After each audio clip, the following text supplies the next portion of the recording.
Hello दोस्तों, स्वागत है आप लोगों का एक बार फिर से रोजेंडर पर। तो लास्ट सैटरडे न्यूज़ वाली वीडियो में मैंने आप लोगों को बताया था कि साइंटिस्ट ने बोला है कि कोरोना वायरस जो है वो एनिमल वायरस से होने वाला लास्ट पेंडेमिक नहीं है। आगे ऐसे भी और वायरस जो हैं वो आ सकते हैं जो ह्यूमंस को इन्फेक्ट करेंगे और पूरी दुनिया में पेंडेमिक की सिचुएशन दोबारा से बन सकती है। तो चलिए वीडियो में आगे इस टॉपिक पर और ज़्यादा जानते हैं। कोविड-19 जो कि SARS-CoV-2 या नोवल कोरोना वायरस से फैला है, आज एक ग्लोबल पेंडेमिक बन चुका है, यानी कि वर्ल्ड लेवल की बीमारी बन चुका है।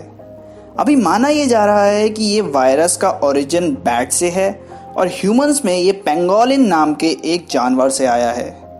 पर साइंटिस्ट अभी पूरी तरीके से श्योर नहीं है कि एक्चुअली ये वायरस ह्यूमंस में कहाँ से आया, और यही चीज़ साइंटिस्ट को डरा रही है, उन्हें परेशान कर रही है कि ये वायरस अगर ह्यूमंस में आ सकता है और इसका सोर्स अभी हमें पूरी तरीके से पता नहीं है, तो और भी वायरस और बैक्टीरिया ऐसे हो सकते हैं जो फ्यूचर में ह्यूमंस पर अटैक कर सकते हैं। और आगे बढ़ने से पहले हम लोग थोड़ा सा ये जान लेते हैं कि कोरोना वायरस ह्यूमंस में आया कैसे और साइंटिस्ट का इसके बारे में क्या कहना है। कोई भी एनिमल वायरस ह्यूमंस को तब इन्फेक्ट करता है जब वो एक ऐसी की बना ले जिससे वो हमारे सेल्स के अंदर एंटर कर जाए और रेप्लिकेट करना चालू कर दे। कोरोना वायरस के केस में ये की जो है वो एक वायरस प्रोटीन है जिसे स्पाइक कहते हैं, और सेल के जिस लॉक से ये हमारी बॉडी में एंटर किया है, यानी कि हमारे सेल्स में एंटर किया है, उसका नाम है ACE2। ये कुछ इसी तरह से है जैसे एंजाइम्स का लॉक एंड की मैकेनिज्म काम करता है। साइंटिस्ट कहते हैं कि जिस तरीके से कोरोना वायरस ने ह्यूमंस को इन्फेक्ट किया है, वैसे ही फ्यूचर्स में और भी पैथोजेंस ऐसे हो सकते हैं जो कि ह्यूमंस को इन्फेक्ट करें। इसीलिए बीते कुछ सालों में ये देखा गया है कि एनिमल वायरसेस जो हैं ह्यूमंस को कुछ ज़्यादा ही इन्फेक्ट कर रहे हैं, और एनिमल्स से ह्यूमन में आने की जो फ्रिक्वेंसी है वो बहुत ज़्यादा बढ़ चुकी है। बहुत ज़्यादा ऐसे नए नए एनिमल वायरसेस जो हैं वो सामने आ रहे हैं, जैसे कि सार्स, मर्स, इबोला और स्वाइन फ्लू वगैरह। ऐसे कई सारे वायरसेस हैं जो ह्यूमंस में आ चुके हैं।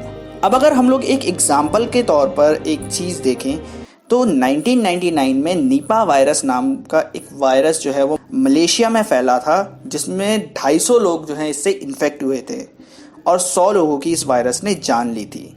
ये वायरस किस तरह से फैला था थोड़ा सा वो जान लेते हैं। हुआ क्या था कि एक जो पिग फार्म है वो फॉरेस्ट के एकदम एंड पे था, यानी कि फॉरेस्ट के काफ़ी करीब था। उस फॉरेस्ट में रहते थे फ्रूट ईटिंग बैट्स। वो फ्रूट ईटिंग बैट्स क्या करते थे कि अपना फ्रूट खाते थे और आधा जो बचा हुआ फ्रूट था वो पिग्स के पास छोड़ जाते थे और पिग्स उन फ्रूट्स को खा लेते थे। तो पहले उनका जो वायरस था, यानी कि जिस वायरस से बैट्स इन्फेक्टेड थे, वो वायरस पिग्स में आया एंड देन पिग्स से वो ह्यूमंस में आ गया और ह्यूमंस से बहुत ज़्यादा फैलने लगा। और इसी तरह से काफ़ी सारे वायरसेस जो हैं वो ह्यूमंस में आते रहते हैं। पर अब सवाल ये आता है कि जो फ्रीक्वेंसी बढ़ रही है इतनी ज़्यादा एनिमल वायरस के ह्यूमंस में आने की, वो हो क्यों रहा है? इसका रीज़न क्या देते हैं साइंटिस्ट? तो इसके कुछ रीजंस हैं। सबसे पहला रीज़न जो है वो है डिफॉरेस्टेशन। डिफॉरेस्टेशन सबसे बड़ा रीज़न इसलिए है क्योंकि इससे क्या होता है कि एनिमल्स का जो नेचुरल हैबिटेट है वो एकदम ख़राब हो जाता है और एनिमल्स जो हैं वो ह्यूमंस के साथ ज़्यादा इंटरेक्ट करते हैं, उनका इंटरेक्शन ह्यूमंस के साथ बढ़ जाता है। इस वजह से क्या होता है कि जो वायरस को हमें इन्फेक्ट करने की जो प्रोबेबिलिटी है, जो चांसेस है, वो बहुत ज़्यादा बढ़ जाते हैं। और दूसरा रीज़न क्या बताते हैं? और दूसरा रीज़न ये बताते हैं कि जैसे चाइना है, अफ्रीका है, इन सब कंट्रीज़ में वाइल्ड एनिमल्स को खाने की एक प्रथा है, यानी कि वाइल्ड एनिमल्स को यहाँ पर खाया जाता है, उनको काट कर मारा जाता है।